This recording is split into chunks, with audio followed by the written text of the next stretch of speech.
بسم اللہ الرحمن الرحیم۔ روایت کے مطابق اس حادثے کے بعد عراق کے مجاہدین شام کے ابدال اور مصر کے نجائب امام مہدی کے پاس تشریف لائیں گے اور یوں خلافت کی حدود و مزید وسیع ہو جائیں گی جو شام تک پھیل جائے گی۔ اس وقت ایک اور واقعہ رونما ہوگا کہ ایک شخص جس کا ننیال بنو کلب ہوگا وہ امام مہدی کی مخالفت میں اپنی فوج کے ساتھ سامنے آئے گا۔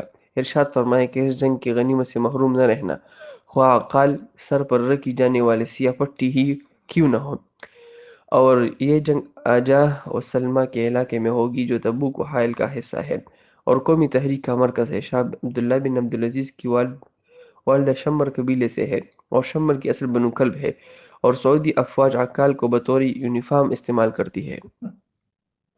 بہرحال اس لڑائی میں فتح حاصل ہونے کے بعد یمن سے شروع ہونے والی خلافت کی حدود پوری جزیرۃ العرب کو شامل ہو جائے گی۔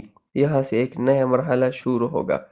امام صاحب اور اہل شام کے درمیان معاہدہ طے ہوگا، جس پر مغربی حکام کو غصہ آئے گا اور وہ امام صاحب کے سامنے یہ مطالبہ رکھیں گے کہ آپ ہمارے اور ہمارے قیدیوں کے درمیان سے ہٹ جائے، یعنی اہل شام کو ہمارے حوالے کرے۔ امام صاحب انکار کریں گے، جس پر وہ لوگ 80 جنڈوں کے ساتھ آئیں گے، پھر یعنی 80 ممالک کے ہر ملک کے 12,000 فوج ہوگی۔ ان کو لے کر انطاکیہ میں اتریں گے۔ انطاکیہ ترکی اور شام کے درمیان ہے۔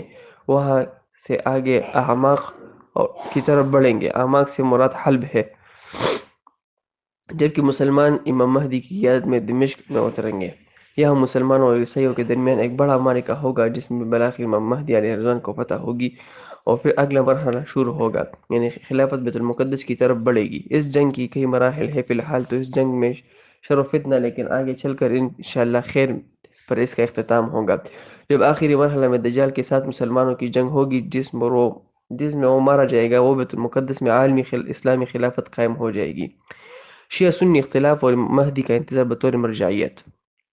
سوال کیا مہدی کا انتظار بطور مرجعیت ہے؟ نہیں، بلکہ ان کے لیے منتظر کا لفظ شیعہ اور سنی دونوں کے ہائے مستعمل ہے۔ شیعہ کا اس بارے میں یہ نظریہ ہے کہ وہ امام حسن عسکری کے بیٹے ہیں، جو ایک غار میں چھپے ہوئے ہیں اور وہ ان کے باہر آنے کے منتظر ہے، جبکہ اہل سنت کا عقیدہ یہ ہے کہ وہ ان کے ظہور کا انتظار کر رہے ہیں۔ دونوں کے عقیدے میں فرق یہ ہے کہ شیعہ کے نزدیک ایک شخصیت فی الوقت موجود ہے جو صدیوں سے ایک غار میں ہے، جبکہ اہل سنت کے نزدیک وہ شخصیت ایک عام آدمی کی طرح ہوگی اور اسی طرح لوگوں کے درمیان زندگی گزاریں گے جس طرح ایک عادی انسان گزرتا ہے، پھر وہ اللہ کی طرف سے مقرر کردہ وقت پر ہی مسجد حرام میں سامنے آئے گی۔